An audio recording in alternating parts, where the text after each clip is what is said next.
คนชินธรรมเลยก็เว้าไปตามชินธรรมกันว่าผ่านไปแล้วเพิ่นว่าค่อยนั่นเป็นผู้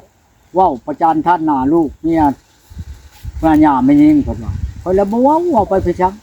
คันไผจักฮู้แจ้งเห็นจริงแล้วมาหาค่อยมันยังก็ดีมันแม่นแค่บ่ลืมตูก่อนเว้านี่หรือว่าเว้าแต่ปากแต่คอซื่อๆแล้วมาบ่ว่าแต่ไม่ยิงบ่ว่าแต่ผู้ชายลูกหลานผู้สนใจแล้วมาโลดบ่แม่นค่อยสิว่าโอ๊ยมาเด้อจังๆสิบ่คันสนใจแล้วมาโลดค่อยบ่ได้ว่าโอ้ยบ่มีนั่นนี่คันบ่มีบ่เว้าดอกบ่แม่นสิโอดอ้างโอดโตโพ้นโตบ่เว้าไปหรอกบ่มีกะว่ามีบ่มาก็ว่ามามันบ่แม่นสิเว้าไปดอกคือกันกับเมียนี่แหละบ่แม่นว่าค่อยตบหลังนี้ตีหลังออกหมู่บ่ฉบักคักแค้นกับข่อยแล้วเมื่อก็เมื่อเฮ็ดอะไรฉัน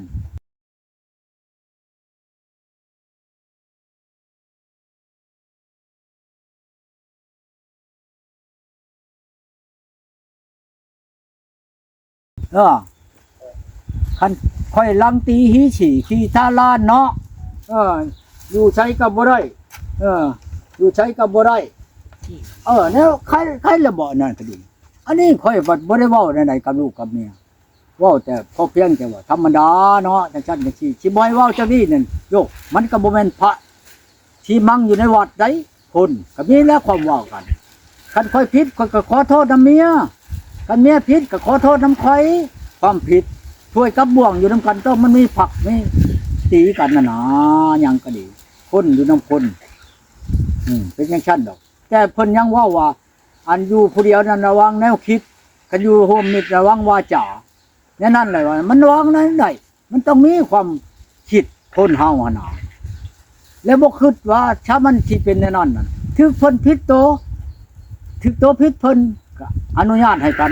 ขอโทษนำกันแล้วก็แล้วไปแล้วว่ามีความหยังแนวเพราะว่าก็เว้าแนวเพราะว่าก็ว่ากันไปนั่นน่ะอันนี้รถผิดบ่ทันเพราะเว้าเพราะว่าหยังก็ไปรถปุ๊บหนีจากเพื่อนจากชานไปโลดมันแน่นั่นน่ะมันบ่ถือคนเฮานี่คันว่าผิดกันหยังก็เว้ากันซะก่อนความผิดความถูกจังแม่นได้อันนี้บ่ความหยังบ่ได้เว้าหยังบ่ได้ว่าหยังหลับเมื่อโลดเมื่อฮอดแล้วว่าค่อยครอบผู้นั้นครอบผู้ใดผู้บ้านก็ไปช่องเตื้อชามเตื้อก็บ่พอเราไปหากินดอกอยู่บ้านอื่นพุ่นอุ้ยค่อยจังว่าฆ่าแล้วฆ่าเรานั่นเราว่าปีนหนังปีนหน้าปีนหลังได้ยอมแล้วเนาะยอมแล้วบ่แม่นว่านั่นถามโลดน้องข่อยก็จนว่ามาขออภัยโทษนำน้องชายน้องสาวเอาขออภัยที่ว่าอันนั่นน่ะบ่ที่ว่าเราเมื่อน่ะบ่ที่เมียข่อยเมื่อนั่นแหละเรามือพักนำบ่ตะกี้เขาก็ว่าข่อยบ่ได้ให้เราเมื่อเราหักเมื่อเขาว่าจักชินแล้วอ้ายเอ้ยโอ้ก็โทษน้องนุ่งบ่ได้ตุจานเอ้ยไผสิห้ามอยู่เนาะใจอยากเมื่อก็เมื่อว่าแล้วเรานิ่มมันเบอร์เราไม่ไผเบิ่งดูตุจานเป็นไดน่ะเขาเบิ่งดูฮะมีความเว้าได้นี่อ่านเบิ่งดูฮะต้องมีแล้วผมว่าเราจึงมาเข้าไปเบิ่งจำเขาวงเงินแดงๆบ่จักเว้าซั่นเนาะมื้อแรกก็สิเว้าอีกข่อยว่าจำเบิ่งสิได้ตุจานอันนี้อัดเบิ่งเศร้าคลิปได้จังโทรมาโอ้แปลว่าเพิ่นว่าอย่าถ่ายคลิปแล้วก็จังคุยกันอีกเทื่อนึงเพราะว่าตุจานยังถ่ายคลิปอยู่แบบนี้นะเช้าคลิปได้จังโทรมาเด้อเศร้าคลิปได้จังโทรมาอันนี้สิว่าเราขาดอลีบ่ดีว่าความรักความดีเดี๋ยวบ่ฟังสิเว้าจังได๋อีกครับมาแล้วตุจานยังโทรไปตุจานเลยคณะเขาตู้ยังโทรไปคุยกับเราปรับความเข้าใจกันบางเทื่อเราสิกลับมาก็มีกลับมาก็มีเฮาก็บ่แน่บ่นอนมาก็มาเขาก็บ่ได้ว่านั่นใจตุจานเนาะเห็นได้ซะเทียบชี้กันจังซั่นจังซี่แล้วค่อยบ่มาค่อยนั่นก็ว่าโอ้ยเมียนั่นยังว่าจริงใจกันจังซั่นจังซี่เนาะไผค่อยให้มาอยู่ความผิดความถูกก็เว้ากันมีหยังอันนี้รถเว้าชุมชี่ชุมห่าเนาะเว้าไปพี่ช่างผัวเมียอยู่นำกันจักเท่าใดเดือนเท่าใดปีผ่านมาแหละไปได้พอสบายดีโอ้มาช่วยได้ใช้อันชาวนางมาสิเอากุ้งมาสู่กินเว้นว่าเอามาไปกินอะไรดี สบายดีโอ้ ชื่อตำหงก็บ่มี ฮะ น้องเอ้ย มันบ่มีขายตามทาง มีในแชมป์หุ่ง มันบ่มีขายตาม อ้ายเพิ่นมา มีแต่มงต้นนั้น เอ้าสบายดีอ้ายสบายดี FC สบายดี เรียกว่าเอามาหุ่งเอาอันนั้นมา มีอยู่ในต้นนี่ป้าบุญบ่มาแหละชื่อแต่ตะกี้ว่าสิจงไว้ให้ป้าบุญบ่มาแล้วบัดนี้ มาหาตุจานเนาะ แต่ว่าบอลบ่ได้ มาจากทางไหนนี่ น้ำเพิ่นนั่นแหละเพิ่นโทรมาเล่นน้ำแน่เดี๋ยวบ่มีคนมา จะให้ทุกคนมาเล่นน้ เอาจะมานั่งคุยกันมานั่งคุยกันพี่น้องเอ้ย คุยครับว่าอยู่คนเดียวเงาว่า เงาเนาะตุจาน ำเอาบ่าวพรบ่ได้มา บ่พรยากแต่ยังไปซื้อเครื่องประกอบตู้เย็น หักแต่ว่ามื้อใดอันสิพานขึ้นไปพุ่นน่ะเอาว่าพรได้แน่ไปนำนี่ ซื้อบัตรให้เจ้าเอาเจ้าใหญ่บัตรนี่อ่ะ ขอบใจโอ้ยนั่นแหละ บัตรซื้อบัตรนี่ ชื่อบัตรมาเนี่ยเด้อว่ามันบ่มีอันนี้ เน็ตเบิดเนาะ บัตรเบิด ยังกำหนดเนาะหนาวหนาวกับฝนที่ตก อันนี้แหล้วอยู่ดีมีแห้งในใดก็ดี แม่นเป็นจ้ะ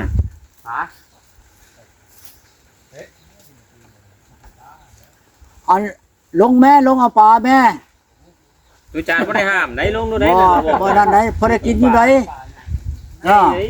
หน้าเช้าอ่ะ กับปลาชิวนั่นเชอ น้ำนะ โอ้ยเพียงหน้าแข้งนี่นะ ให้ลม เอาขึ้นมากินโลด ต้มเป็นน้ำเลยคัดลงนั่นนะกินกันนะใส่ลิงเอาลงบ้านหนอไม่ติดเบิ่งน้ำกันยังบ่อยากลงเลยมันเป็นอะไรเกี่ยวบ่ น้ำใสโพด ใส่กายจนเขี้ยว น้องทำมันเป็นน้ำคำได้ โอ้คอยบ่อยากเว้าหลายนะเว้าก็เว้าความงามๆไปคันว่าโอ้ยจะค่อยอยากเมื่ออยากมาแล้วให้ค่อยลงไปค่อยบ่ลงคันอยากมาแล้วมาโลดมีความหยังก็มาเว้ากันคันว่าเจ้ามักในนั้นก็เว้าต่อไปเนี่ยบ่ให้เจ้าเว้าในนั้นกับข่อยนี่ข่อยก็มักในนั้นต่อไปนี่ก็บ่ให้เจ้าเว้ากับข่อยในนั้นอีกชัญญากันกับเมียน่ะ มีกฎของไผของเราเนาะว่าซั่น เพราะว่าเจ้าก็อดเอาข่อยก็อดเอาเจ้าก็บ่แม่นเด็กน้อยเท่าเลยข่อยก็บ่แม่นเด็กน้อยเท่าเลยสิจะเว้าไปหลายเป็นหยังเว้าพอแล้วแหละก็แล้วไปเนาะ แม่น อันนี้รถความมัน1 2ความเอาพระวาดมาเอาคนอื่นมาช่างชอนตัวบ่มีเวียกมีงานโอ้ยกะลักอายบ้านเมืองแน่เห็นว่าเว้าหยังก็ดีเท่าจำนี้เลยพออดก็อดกันไปได้บ่บ่แม่นว่าโอ้ย มันนั้นตุจานที่แม่ป้าเพิ่นเว้าในนั้นนี่เฮาว่ามันบ่มีผู้ตัดสินให้ตุจานกว่าตุจานถึกแม่ป้าก็ว่าแม่ป้าถึกเด้ต้องเอาผู้ใหญ่มาพังนี่นะความหมาย สินั่น ต้องมีผู้ที่3เนาะ แม่นต้อง มี มี คนให้ค่อยลงไปเว้าอยู่พุ่นเว้าไปจังอยู่พุ่นน่ะมีความในใดเว้าค่อยเราคือบ่มีความน้อยความใหญ่กับลูกกับเมียนั่นแหละอยู่นํกันนี่ก็ดีนี่จะดึงจ่องมันไปพุ่นทั้งค่อยจักแนวว่าฮะเอานะแม่นี่มาหุงก็มีอยู่เลยมาหุงก็มีอยู่นี่เอารถแหละขึ้นไปตำรถแหละฮะเอารถตะกี้คอยรันจงแม่นให้อันแม่ป้าหมู่เจ้าแหละเล่าว่าบ่มาแล้วยาแล้วมากะบ่ดอกเพื่อนน้องคอย ได้กินชุบบ่แล้วนะ กุ๊กจนว่ามันสิหักเอารถเอาขึ้นไปเฮ็ดกินรถ มานาตุจานบ่ได้ยากหยังเนาะอยากไก่ก็ให้ต้มไก่อยากปลาก็ให้ลงปลา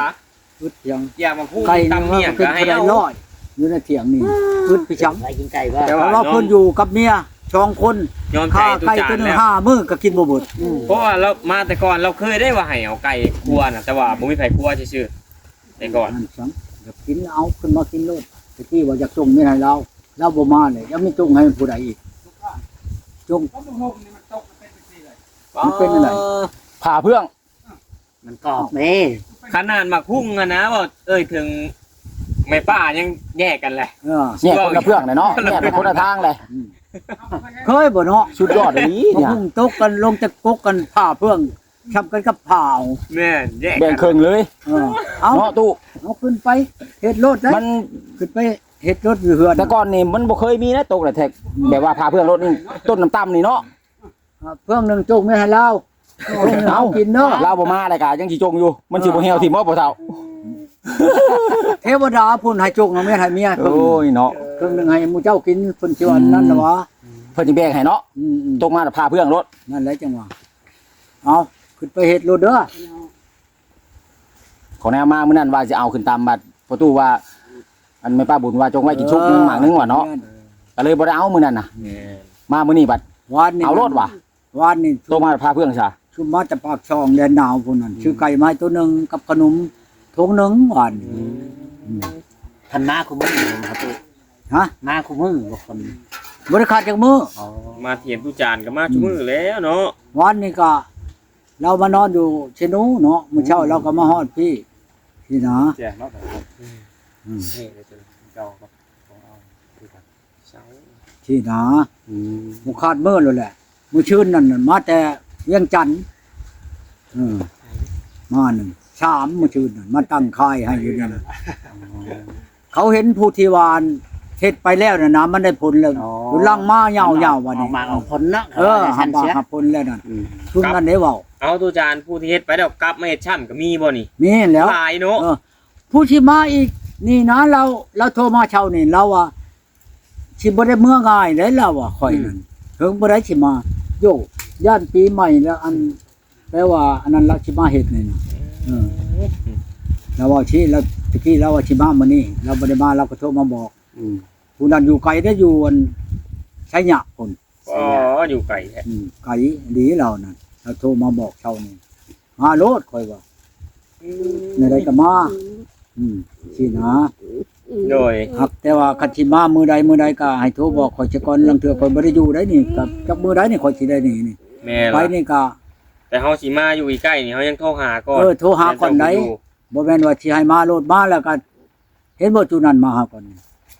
นี่แหละอันจุนี่แหละนี่มานี่จนว่าบ่ายโมงหนึงข่อยจะได้มาแต่สิโนมื้อนั้นข่อยไปพากันโทรศัพท์ฝากเงินไปให้อันตู้โฮมนี่นะ บาดนี้ล่ะเพื่ออันนั้นแน่ละคอยเลยบ่ได้พักปานนี้แล้วมาที่นะชี้แล้วนี่กันว่าเลิกแล้วเด้ออย่าแล้วเด้อจังซี่วันนี้มาอีกบัดเลิกอันนี้แล้วคนสิเว้านำอีกเว้าไปจังเลยเว้าบ่แล้วอยู่ถือคันสิมาก็มาโลดแหละ เรายังคิดฮอดเจ้าอยู่กับยักษ์ คือเอาทางขึ้นฮอดข่อยก็ขึ้นฮอดคือกันเมียครับบ่ให้เว้ายาวนะเรื่องการเว้ากันอย่านะข่อยก็บ่แม่นข่อยสิเว้าซื่อๆเนาะข่อยสิเซ็นให้กันมากันว่าอันนั้นน่ะหากเราว่าเราปะบ่ได้ข่อยก็ปะบ่ได้เลิกกันลาเพิ่นบ่ยินบ่ฉันเจ้าว่า ได้ยิน แน่เคลื่อนส่วนนั้นแล้ว มันเลยกำกึ่งเนาะ มันกันว่าอยู่มาบ่ได้เลิกกันก็เลิกข่อยก็ดีข่อยก็บ่ได้ว่าโอ้เจ้ามาบ่ได้เด้ข่อยให้มาได้ข่อยก็บ่ได้ว่าเรามีความเว้าหยังนี่เว้าโลดทีนี้ว่าโทษนี่มีนี่ถูกตัวไปนี่ข่อยก็บ่รับแล้วข่อยบ่รับคันว่ามานั่นให้ข่อยแบ่งมันปันภาคอันนั้นอันนี้ให้ข่อยให้มันข่อยบ่ให้เนาะมาเลยได้เช่นกันได้ในจุบเจือบาดนี้เนาะเราอ่ะเว้าก็ข่อยจังซี่นะโอ้ยข่อยบ่มักแท้ๆอันนี้สิมีความลับหลายเติบแล้วเราจังบ่ให้ลงอันนี้เราจะเว้ากับข่อยนี่แหละแล้วยามันผิดกันเว้าได้นี่นั่นมีหลายคนเด้บัดนี้สิเว้าแต่ผู้เดียวเอาผู้เดียวก็เว้าข่อยก็สิพังแนวคนหลับคนก็หลับแนวคนบ่หลับแล้วก็เจ้าก็สิเว้าในกับข่อยได้เฮ็ดจังได๋ของเจ้าเว้าปิ้นไปคือพามือนี่สิเว้าอันนั้นนั่งชั่วโมงนึงชาม10ชา2อย่างเว้าปิ้นไปปิ้นมาโว้ไปสินำคนปิ้นได้บ่ได้เด้โอ้ยข่อยนี่ได้ก็ปะบ่ได้ไว้บ่เป็นกับเจ้านี่ข่อยสิเมื่ออยู่กันว่าข่อยอยากได้นั่นข่อยเมื่อแล้วให้มันได้จังฉันได้บ่แนวได้ข่อยก็บ่ได้อยากได้เดือนกับดาวข่อยบ่หาบ่ให้บ่ได้แล้วนั่น แม่นนั่นแหละ แนวข่อยมีพอให้พอให้ได้ข่อยก็ให้ได้เมียมาข่อยว่าเจ้าอยากได้ทองข่อยก็สิชื่อทองให้ข่อยก็มีอยู่มันคำแก้วข่อยก็หาเงินหาคำอยู่หั่นนี่ทั้งเถื่อมันได้มาแล้วก็ชื่อให้เจ้าหั่นแหล้วว่าข่อยเว้านะเพราะมันข่อยบ่เว้าได้เล่าก็บ่เอาความข่อยเว้าไปเว้ามาจักหน่อยว่าอยากคืนมาจักหน่อยว่าบ่คืนลูกค้าฟ้านำตัวนั้นแหละค่านำตัวจากเมื่อจะตัวจากจู่เพราะบัดสิอำไปเจ้าบ่แม่นว่าข่อยอันนั้นหรอกไปเฮ็ดกินโลดใดข่อยบ่มีลูกมีเมียได้เมียข่อยก็เมื่อบ้านฮะ มีเครื่องครบอ่ะนะ เอาไผ ผักเทียมก็มีมักพริกก็มีปลาแดกก็มีแป้งนัวก็มีเกลือก็มีเท่านั้นว่าสิปรุงกับมันเนาะ ตุจาน จะเอาเพื่อนได้พอตู้ ขึ้นไปนั่งอยู่เทิงเฮือนเป็นไหนตุจาน เออไป ขึ้นไปนั่ง ไปขึ้น เราจะกล้าเฮ็ดฉันเราบ่กล้าขึ้นได้ผู้เดียว แม่ความแล้ว ตัว มันเป็นหยังค่ะเจ้าเพื่อนปลาเข่าเจ้าเราพากินเนาะ แม่น เดี๋ยวให้ของเจ้านั่งยงมา นั่งเราเฮ็ดไป อันนี้แล้วเพิ่นว่าอันพี่ช่างก่อลืมเลยนะมีหลายบ่เหงา นี่ลายบ่เงาเฮาลายบ่ย่านบ่ เฮาหลายบ่คันอันนี้มันเคยผ่านมาเนาะก็สิว่าทั้งลูกทั้งเมียเคยปะมาก็ค่อยก็บ่เคยปะเมียฮักแต่ปะเมียมานี่ก็มี2-3คนค่อยปะอันเมียปะค่อยนี่หลายกว่าค่อยปะเมีย เอาแล้ เมีย13-14คนนี่เลยปะบ่มีเหตุผลหยังลากไปโลดนี่สมมุติว่าคันว่าค่อยผิดเนาะเว้ากับข่อยเป็นหยังข่อยบ่แม่นข่อยบ่มีมีน้องบ่มีอันพ่อบ้านแท้เมียน ตุจาน ห้วยข่อยบ่มักได้ผัวนี่เว้ากับข่อยจังซั่นต้องเอาเฒ่าเอาแก่เอาพ่อบ้านแนวโฮมมาเว้ากัน เสียงผิดแล้ว อันนี้น่ะลักไปผู้นี้ลักไฟจักผิดหยังลงบ่จักฮอดความผิดเคยบ่ฉันบ่เจ้าว่า แม่นความตุจานบ่ เอาแล้ว เอาแม่เอาอ้ายเอาน้องเอาเฒ่าเอาแก่มาเว้านี่เจ้าผิดหยังกับเมียเจ้าแล้วบ่มีน้ำผิดคันผิดก็เอาอ้ายเอาน้องมาเว้านั่นเป็นความผิดไดอันนี้ลักไปคือกันกับผู้อยู่บ้านกันค่อยขึ้นมาแต่ยายงัวเมียลงไปเลยเอาผู้ที่หนึ่งอันนี้ผู้ตะบิดนั่นอยู่บ้านกังมันบอกนางเฮงค่อยไปชิโนไปชิวผิดชิมาผูกแขนมาจากในเมื่อแหละจักผิดหยังเมื่อบ้านพุ่นนำก็บ่ทันแต่อันพ่อแม่ไอ้น้องมันโชงเงินกระดองข่อยนางอันนี้เมื่ออีก